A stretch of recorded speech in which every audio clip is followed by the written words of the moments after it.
আসসালামু আলাইকুম ওয়া রাহমাতুল্লাহি ওয়া বারাকাত। চোয়ালের উপরের অংশের পশম এটা কি দাড়ির অন্তর্ভুক্ত? এটা কি রাখা আবশ্যক?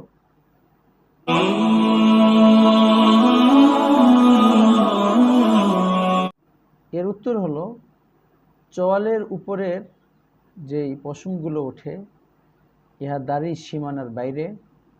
এটা কেউ চাইলে কেটে ফেলতে পারবে এবং এটা রাখা জরুরি নয়।